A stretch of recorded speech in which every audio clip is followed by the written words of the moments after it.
Yo me imagino este regulador llegando a su casa ese día celebrando, bloquee la venta de un monopolio hacia Amazon y por otro lado le van a proporcionar millones de datos de casas, tanto de ciudadanos europeos como de ciudadanos estadounidenses, a el gobierno de China. Van a sacrificar una empresa que podía seguir siendo exitosa y le van a regalar los datos de millones de ciudadanos al gobierno chino.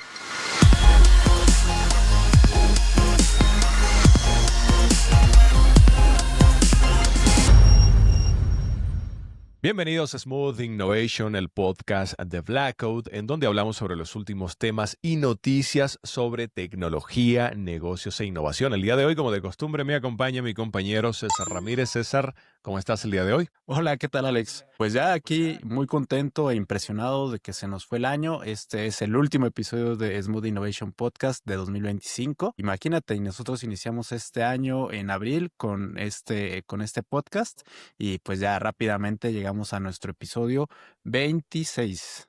Episodio Y casi cerramos el año. 26, así es, terminando el año. ¿Cómo pasaste tu Navidad con la familia? No, todo muy bien.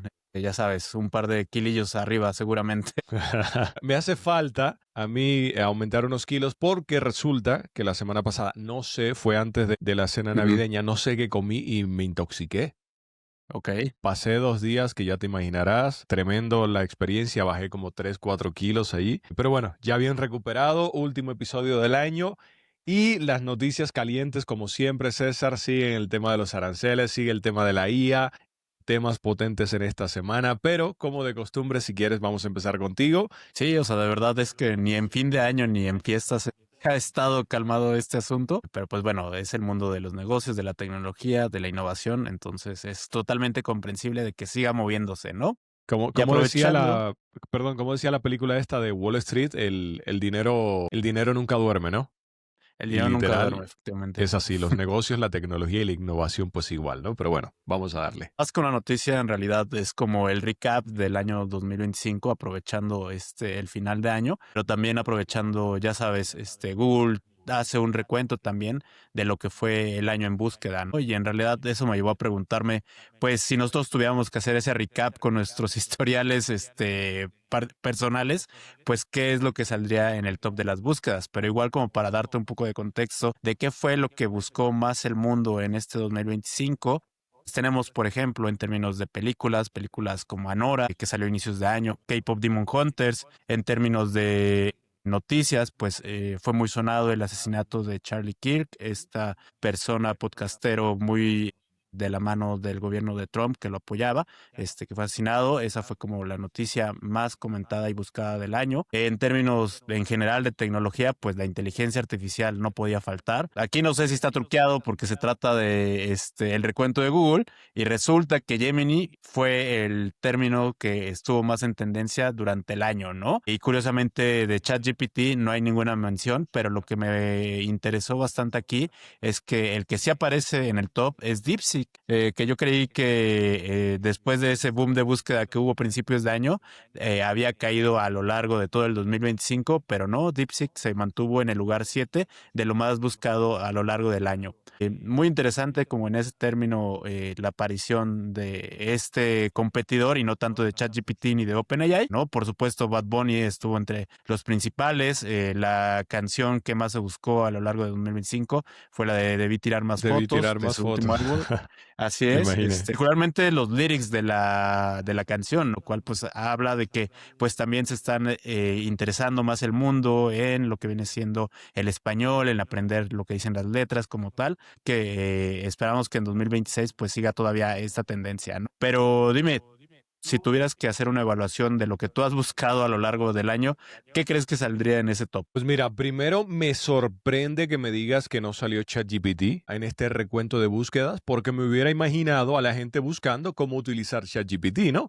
Entendiendo que no todo el mundo conoce todavía, a pesar de parecer una herramienta bastante fácil, no todo el mundo conoce todavía cómo utilizar ChatGPT. Asimismo, como el otro día yo a ti te pregunté, oye César, ¿cómo estás utilizando Sora, ¿no? ¿Cuál es la mejor manera que estás utilizando Sora? Porque normalmente uno, si no está utilizando una herramienta a diario o no la conoce a fondo todavía, tiende a preguntar o a buscarla precisamente en Google. Pero además de ello, también me sorprende el hecho de que la gente todavía, a pesar de todo lo que se ha estado comentando, sigue buscando en Google.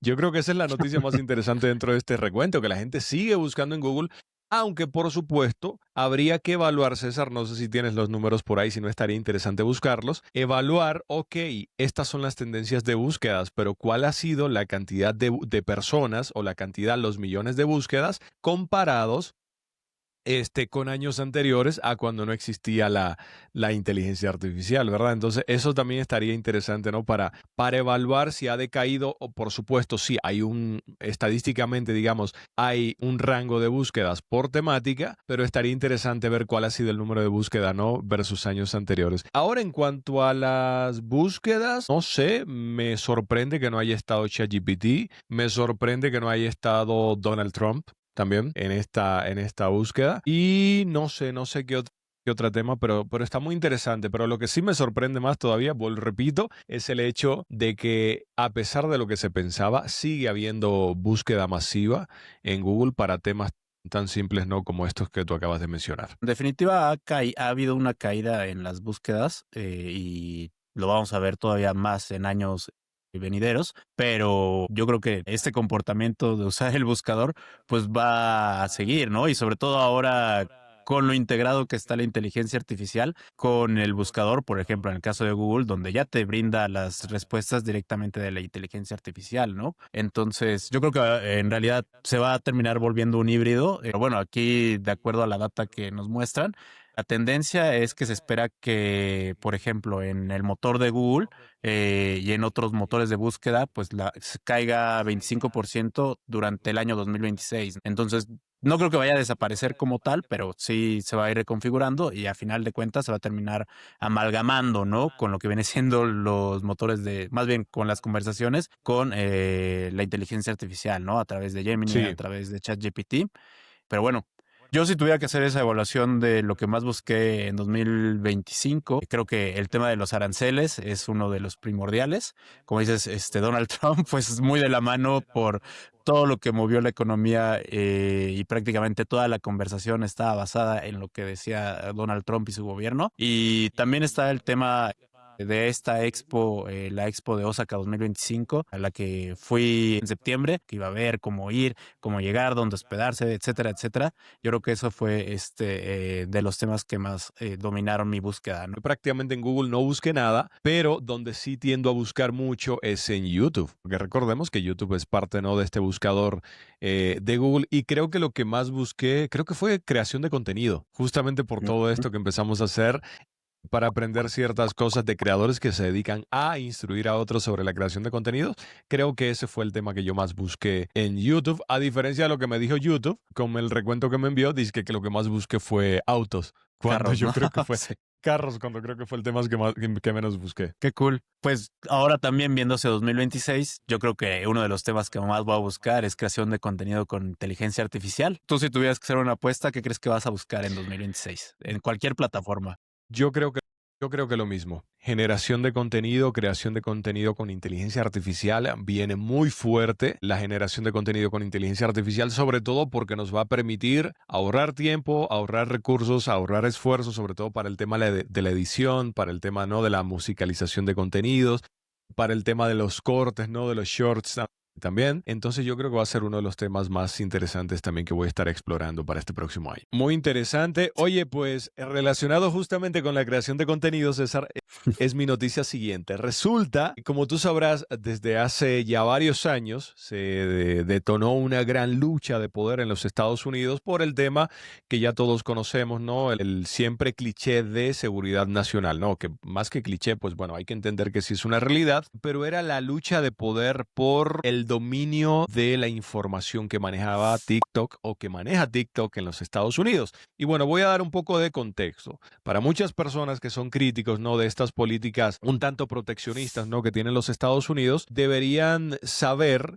que uno de los países más proteccionistas con la información de sus ciudadanos, pues es precisamente China. Y China no permite que entre a su territorio ninguna red social, ninguna empresa de la cual ellos no tengan, digamos, control absoluto de la información que se maneja, independientemente de que sea una empresa privada. El principal requisito es que hayan, que creo que lo suavizaron un poquito más con Apple y con Tesla, según tengo entendido, pero uno de los principales requisitos, al menos en tiempos anteriores, y así fue como China creció, espiando y robando secretos corporativos de las empresas que llegaban a operar allí, el principal requisito de China era que empleados chinos, ingenieros chinos, trabajaran en las empresas que llegaban a operar allí.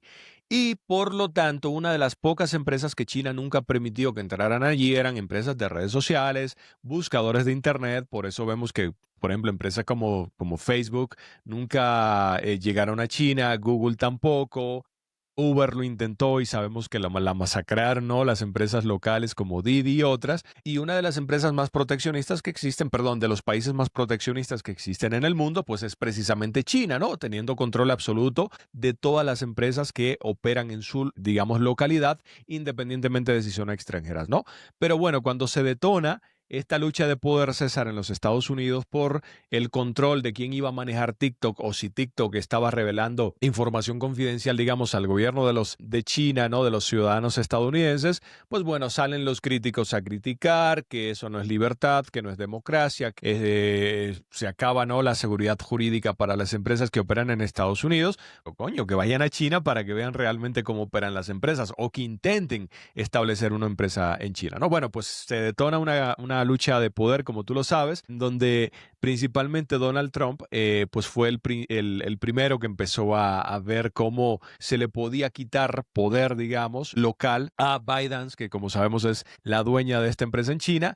Y una de las promesas de Trump, que mis respetos, al menos en este tema para Trump, que lo que promete el tipo lo cumple, dijo TikTok en Estados Unidos se va a vender sí o sí. Bueno, César, pues para no hacer el cuento largo, después de más de 3, 4 años de lucha interna para ver quién se quedaba con el control de TikTok en Estados Unidos, finalmente ByteDance firma un acuerdo para vender el 80% de TikTok en Estados Unidos por aproximadamente $14,000 millones. Esto para una operación que se debe de concretar justamente el 22 de enero del 2026. Nada más y nada menos. ¿Quién va a pasar a tener el control de TikTok Estados Unidos? Bueno, pues ByteDance se va a quedar con un 19.9% de la empresa en Estados Unidos, pero nada más y nada menos que uno de los principales amigos de Donald Trump, que lo estuvimos mencionando, lo de la lucha de intereses, ¿no? En el episodio anterior, va a ser nada más y nada menos que Oracle, que sabemos que el CEO de Oracle es un gran amigo de Donald Trump.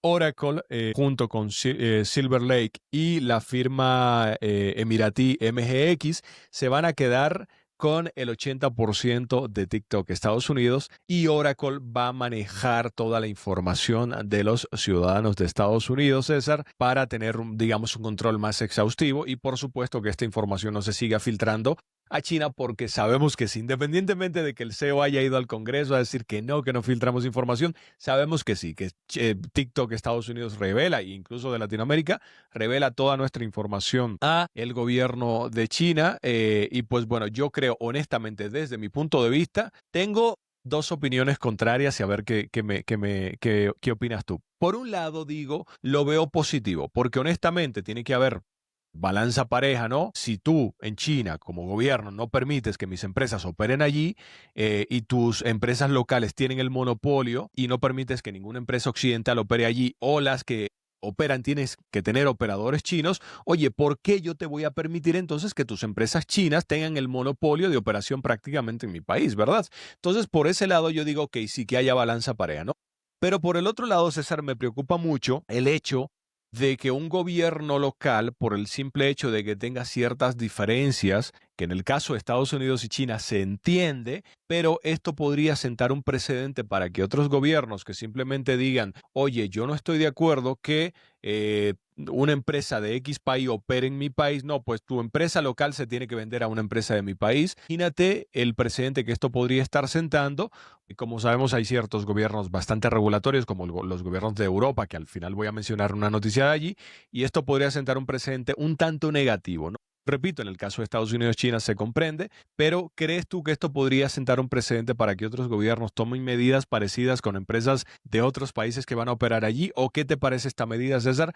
Pero yo creo que era una medida justa, honestamente. Es un tema muy controversial, como lo mencionabas al inicio con los críticos, porque pues estamos hablando de Estados Unidos como el máximo exponente del capitalismo, y pues de la libertad como tal de las empresas, inmiscuyéndose en una empresa, ¿no? Entonces, en ese sentido, entiendo por qué las críticas. Sin embargo, pues también hay como puntos a considerar, como también lo acabas de mencionar, ¿no? La parte de el acceso por parte de un gobierno extranjero a las data de tus ciudadanos, ¿no? Aquí también pues hay otras teorías de la conspiración y otras que no son tan de conspiración porque es público. Por ejemplo, que Meta fue uno de los principales impulsores como tal de esta preocupación o de que esta preocupación llegara a los legisladores de Estados Unidos sobre TikTok, ¿no? Este término que se le conoce como lobbying en Estados Unidos, que es como financiar investigaciones sobre los temas que tú quieres que se terminen discutiendo Tráfico de en las influencia cámaras, ¿no? consensuado, ¿no? El Así famoso es, lobby. o también podría ser básicamente como sobornos válidos, ¿no? Ujú. Autorizados, legales. Entonces, en ese sentido, me parece que en 2025 gastó 14 millones Meta para seguir impulsando este tema. Y pues si lo llevamos al pasado, pues hay que ver cuánto gastó en total Meta para que ahora tengamos esta decisión, ¿no? Al fin tomada por parte de ByteDance de vender su negocio. Y yo lo único que me pregunto es cómo va a terminar siendo la operación del resto de TikTok, particularmente en los mercados de América Latina. El caso de México, pues tan cerca de Estados Unidos. Normalmente la organización de estas empresas, como suele ser, es por como tal regiones. Nosotros solemos estar ligados a la región de Norteamérica. Y pues yo pensaría entonces que esta noticia pues sí nos va a terminar afectando a nosotros, ¿no? También como consumidores, usuarios y también anunciantes dentro de TikTok, ¿no? Pues ojalá. Ojalá que sí nos termine afectando, honestamente, por un tema de seguridad. Y considero que sí, César, porque acuérdate que dentro del Tratado de Libre Comercio que hay entre Estados Unidos, México y Canadá, no solamente es un tema arancelario, sino que hay un tema también de propiedad intelectual, manejo de datos, información, etcétera, en donde también se tiene que proteger, ¿no?, la información que se comparte entre ciertos países. Y te resumo rápido cómo va a quedar el esquema, al menos para Estados Unidos. Básicamente se va a crear una nueva entidad estadounidense independiente con un consejo administrativo o de administración local, mayoritariamente local, y la responsabilidad de datos, los algoritmos, la moderación y la seguridad va a quedar, digamos, a cargo de esta ente regulatorio o de este consejo administrativo encabezado por Oracle, mientras que ByteDance retendrá solamente una participación minoritaria de cerca del 19.9% solamente en acciones, pero no tendrá absolutamente nada que ver ya con datos, algoritmos ni información. Esto va a implicar también, César, que estos más de 170 millones de usuarios, para que tengan una idea, no es nada pequeño. O sea, hay muchas redes sociales que no llegan a 170, Sí.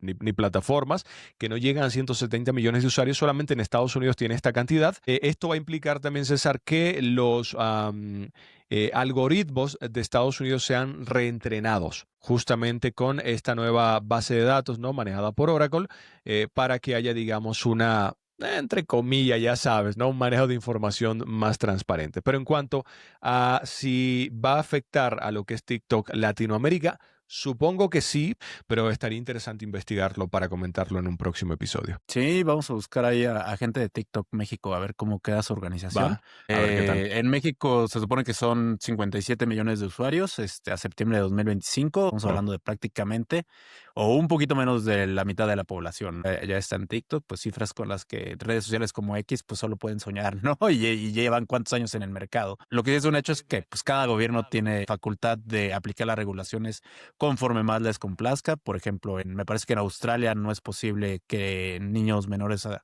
16 años tengan redes sociales y por lo tanto las redes sociales que quieran estar en Australia pues tienen que adecuarse a esa regulación, ¿no? Dando los mecanismos para vetar a cualquier usuario menor de edad y eliminar sus usuarios. Pues lo Y que mismo creo que tienen está derecho Estados prohibido. Unidos. En Australia no recuerdo si TikTok había una disputa ahí hace tiempo, pero no sé si se llegó a prohibir, pero sí había una disputa interesante en Australia también, al igual que en India y en Pakistán, con el tema de Sí. TikTok, que creo que se llegó a prohibir también en Pakistán. Sí, sí, sí. O sea, todos tienen derecho de poner sus reglas. Lo único que sí es que, como viniendo de Estados Unidos por esta razón, parece un poco hipócrita, ¿no? Pero pues, es totalmente entendible. Sí, totalmente. Pero bueno, cuéntame qué más traes tú por ahí. Bueno, pues aquí llegando al mercado local, una noticia muy interesante. En sí, la aviación mexicana estuvo igual en las noticias estas semanas Ujú. debido al secuestro. Bueno, al secuestro aparente, o al menos fue una demostración de una queja de un piloto que secuestró un vuelo por una hora de Magni Charters, debido a que no les habían pagado, según él, el sueldo que les correspondía de un par de meses, había atrasos, y pues bueno, eso fue una de las noticias de la semana, pero en términos de negocios, una muy interesante, ya que Viva Aerobús y Volaris acaban de anunciar que se van a integrar dentro de un nuevo grupo empresarial dedicado pues como tal a mejorar su logística, su operación y pues ser un mejores competidores, no solamente en el mercado mexicano, sino pues también en el mercado internacional, con vuelos en Estados Unidos, en Canadá, en México, en Centroamérica e incluso Sudamérica, ¿no? Esto es muy interesante. La verdad es que son pocos los grupos de aviación o como tal aerolíneas que existen en México. Tenemos Aeroméxico, por supuesto, como la más grande, Mexicana por como parte del gobierno, ya más locales como Magni Charters, de este que te habíamos hablado, pero Volaris y Viva Aerobús habían sido de los que más habían crecido en los últimos años, ¿no? De hecho, pues son aerolíneas que no tienen tanto de existencia, como tal nacieron en 2006. Las dos, o sea, comparten eso dentro de su historia. Viva Aerobús nació como tal, como la evolución de los autobuses, pero pues ahora aviones. O qué tal, su mercado era llevar a los usuarios de autobuses a que ahora volaran. Es una ultra low cost. Nació de un grupo justo de autobuses, los que tienen los autobuses de ETN, pero también ahí cuando nació en 2006 estuvo involucrado los creadores de Ryanair en Europa, una de las ultra low cost más famosas del mundo, ¿no? Incluso diría que la que como tal inició con esta categoría dentro de la aviación. Para 2016, en el caso de Viva Aerobús, pues ya le compraron las acciones que tenía Ryanair y se volvió Viva Aerobús 100% mexicana, ¿no? En el caso de Volaris, surgió igual como una alternativa con un mayor impulso financiero. De Grupo Televisa estuvo involucrado, Grupo Carso, incluso también en el nacimiento de esta aerolínea en 2006. Yo me acuerdo mucho cuando surgió, porque como tal le dieron el boom al aeropuerto de Toluca, y una de sus grandes como ofertas era de nosotros te recogemos en Santa Fe, te llevamos a Toluca, tomas tu vuelo, te regresamos y te regresamos a Santa Fe en autobús, ¿no? Eso en el año de 2006 fue muy innovador como en esa época. Apuntaba más como una clase media, y sobre todo su crecimiento fue gracias a los vuelos a Estados Unidos, ¿no? Que eran más baratos que otras aerolíneas y pues como tal, pues hay mucho paisano queriendo o teniendo la necesidad de visitar México y de regresar a Estados Unidos, y ahí tuvieron como un gran crecimiento. Pues ahora este nuevo grupo, que me parece que se llama Volar Más, pues tiene la intención como tal de mejorar costos operativos para poder seguir operando estas grandes cantidades de aeronaves y de rutas al menor costo posible para sus pasajeros, ¿no? Van a seguir, hasta donde tengo entendido, en estos momentos siendo dos entidades, o sea, dos marcas diferentes, dos operaciones distintas, pero pues van a empezar como a buscar esa eficiencia, y no dudo que en el futuro pues terminen como tal bajo una misma marca, ¿no? Y toda su operación bajo un mismo ente. ¿Tú qué opinas de esto? ¿Has volado en estas aerolíneas? ¿Y cómo crees que Creo vaya a afectar que al mercado? me parece una noticia muy interesante. Creo que esta operación va a representar de bastante provecho para lo que es la aviación aérea en Latinoamérica. Y a ver, voy a empezar por el principio. Latinoamérica ha estado rezagada durante toda su historia en cuanto a una línea aérea verdaderamente representativa. O sea, una línea aérea que represente tanto valor de marca como valor de mercado para los usuarios, a diferencia de otras grandes aerolíneas internacionales, como tú sabes que conocemos, ¿no? Como Emirates y otras aerolíneas bastantes, digamos, reconocidas. Pero creo que esta consolidación sí va a ayudar porque sabemos que estas grandes aerolíneas ahora se están metiendo en Latinoamérica, están abaratando costes, incluso algunas con pérdidas, y se están robando el mercado latinoamericano. Pero el problema acá también es que la competencia, la dura competencia competencia que ha habido entre las aerolíneas latinoamericanas, sobre todo entre las low cost como estas dos, lo que ha hecho César es canibalizar el mercado prácticamente. O sea, todas buscando dar el precio más barato, lo que han hecho es justamente bajar la calidad del servicio para los usuarios al punto de que me ha tocado, ¿no? Comprar un vuelo y que ya lo único que te dejan llevar es una maletita, literal, parece una carterita de mano, ¿no? Nada más en el asiento delantero, que si no puedes llevar X maletas, X equipaje. Entonces, yo creo que esto realmente va a representar algo positivo, pero ojalá, supongo que no, porque hay otras competencias, ¿no? Como Aeroméxico y otras aerolíneas también operando en Latinoamérica, sobre todo en México, pero ojalá también que esto no lleve a convertirse en una especie de duopolio, ¿no? Entre Aeroméxico y esta nueva aerolínea, en el sentido también de que tienden a aumentar costes, ¿no? Para los usuarios.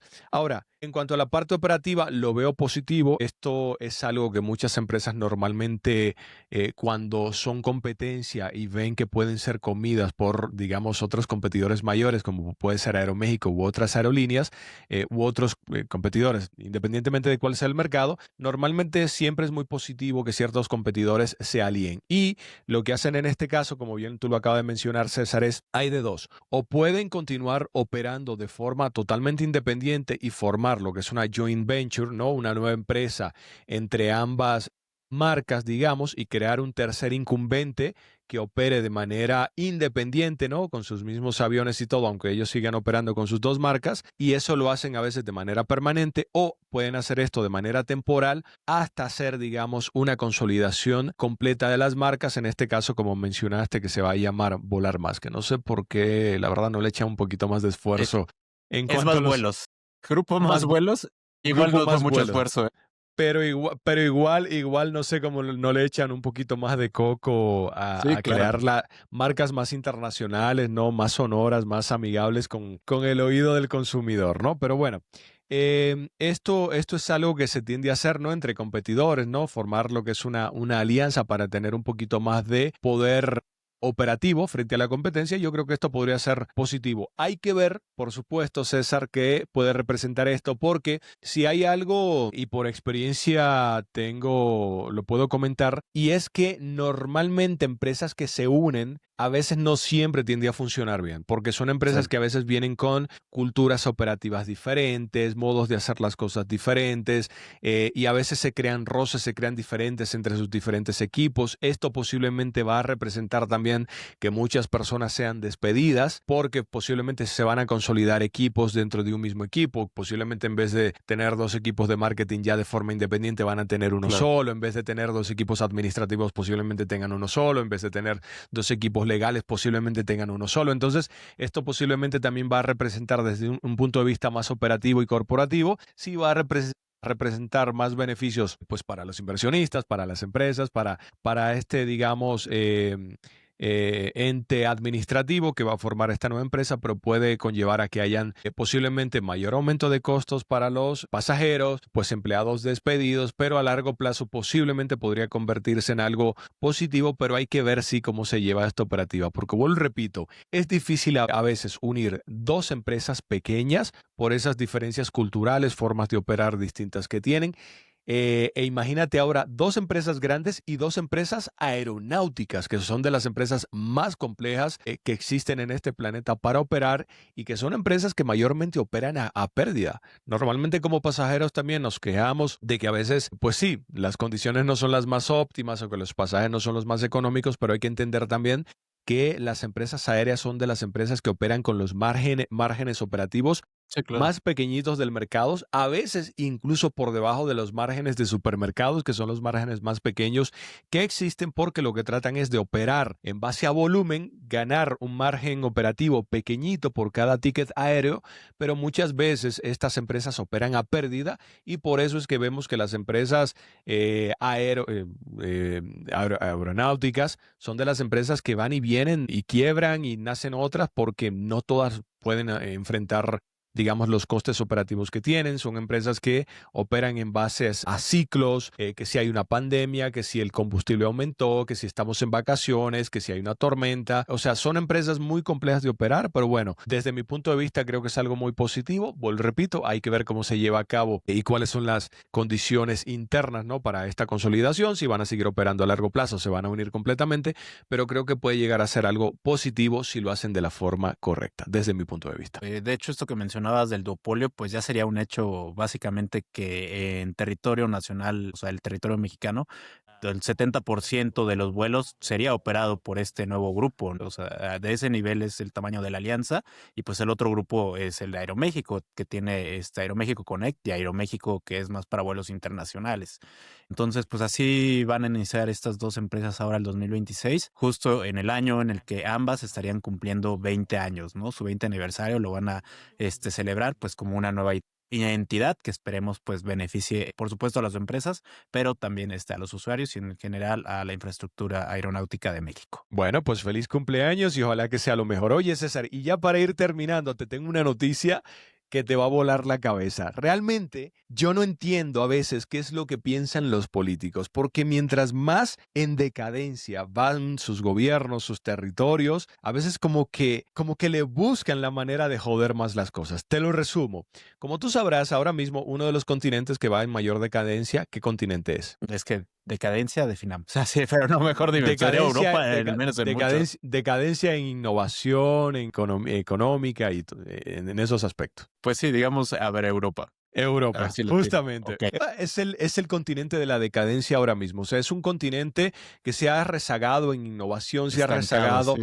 se ha estancado en economía y sobre todo porque por las regulaciones, la excesiva regulación. Bueno, como tú conocerás, en uno de los últimos episodios te estuve comentando de que yo me acabo de comprar un robot de limpieza, ¿verdad? Que es bastante efectivo acá en la casa. Pero bueno, una de las marcas, o la marca más bien, que creó este mercado, César, que fue la precursora de este mercado, se llama iRobot con su robot Roomba, que como tú sabes, fue una empresa que surgió por allá por los años 90. Yo me sorprendí cuando estuve investigando para esta noticia. Esta empresa desde hace rato se venía ya con algunos problemas pues económicos, administrativos, operativos, etcétera, ¿no? Y para salvarse, pues resulta que se ofrecieron venderse a Amazon. Amazon ofreció, no me acuerdo cuántos mil y tantos millones de dólares creo que por ellos. Pues ¿qué crees que dijo la Unión Europea? No, no te vamos a permitir, siendo esto, para aclarar, siendo una empresa estadounidense, Roomba, iRobot.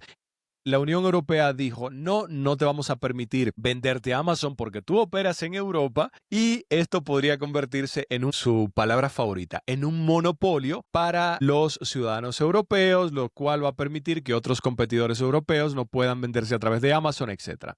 Bueno, César, pues resulta que a raíz de este veto de la Unión Europea para que iRobot Roomba se venda a Amazon, adivina qué sucedió, la empresa se ha declarado en quiebra. Tanto en Estados Unidos se ha acatado al capítulo no sé cuánto en Estados Unidos para una empresa en quiebra y en Europa también se ha declarado en quiebra, ¿no? Pero aquí te viene la parte más interesante. Resulta que si Roomba quiebra, que dudo, ojo, que el gobierno de Estados Unidos permita, y ahorita te voy a decir por qué permita que esta empresa quiebre, adivina qué va a suceder. Resulta que va a pasar a ser propiedad de sus acreedores. Y adivina quiénes son sus acreedores. Amazon. Sus acreedores, no, China. China. Los acreedores de iRobot Roomba son sus proveedores chinos. Las empresas chinas, los proveedores chinos, eran quienes financiaban las operaciones de iRobot, o sea, los fabricantes Claro. chinos financiaban las operaciones para fabricar estos robots. Estos robots posteriormente se vendían a los usuarios y después iRobot le pagaba a estas empresas. Pues resulta que si la empresa quiebra, no tiene dinero para pagarle a sus acreedores chinos, a sus proveedores, y la empresa, la propiedad de la empresa pasa a ser propiedad de los acreedores chinos. Pero no nada más la propiedad física, César. Adivina qué más.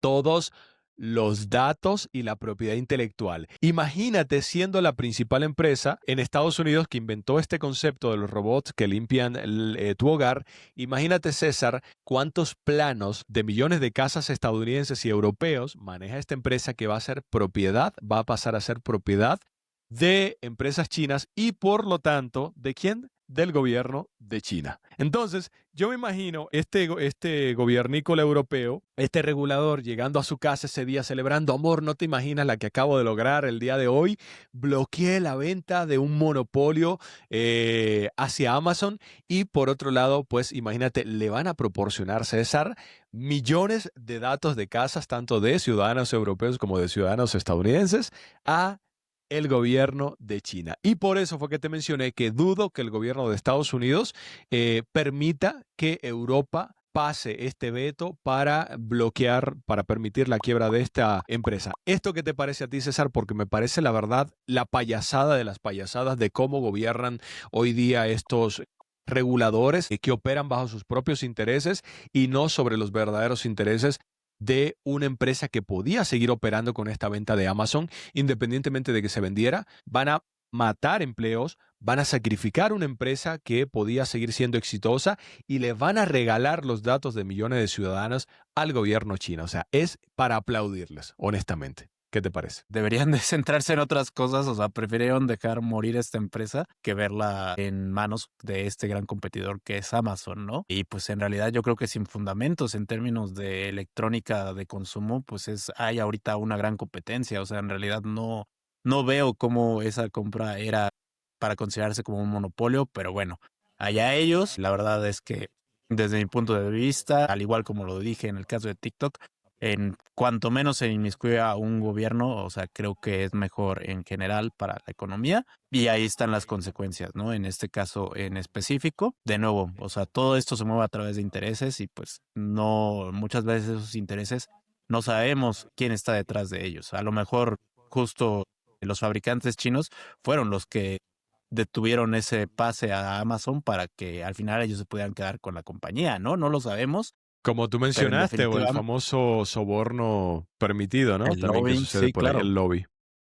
Entonces, pues nada, ojalá y pues todavía haya forma de dar marcha para atrás. Es tremendo cómo operan. Entendemos que las regulaciones son necesarias para ciertos aspectos del mundo empresarial, pero también hay que tomar conciencia de cuáles son esas medidas que estamos tomando, ¿no? Porque a veces terminamos afectando más a nuestros ciudadanos y a los propios clientes de estas empresas, ¿no? Pero bueno, César, hemos terminado el episodio de hoy de Smooth Innovation. ¿Algo que quieras dejar para nuestra audiencia antes de despedirnos? Agradecer el apoyo durante este año que iniciamos este proyecto, este podcast de Smooth Innovation. Su primer episodio, imagínate ya en abril, este trabajo remoto, a cuánto hemos pasado a lo largo del año. Agradecerles su apoyo y pues recordarles que estamos en redes sociales como Blackout y Blackout Studio. Van a aparecer aquí abajo los canales sociales porque cada martes pues publicamos un nuevo podcast y lo seguiremos haciendo durante 2026. Entonces pues no olviden seguirnos para que no se pierdan ninguno de nuestros episodios y por supuesto pues coméntenos ahí. Hemos recibido muy buen feedback, entonces por ahí síganos comentando para mejorar este programa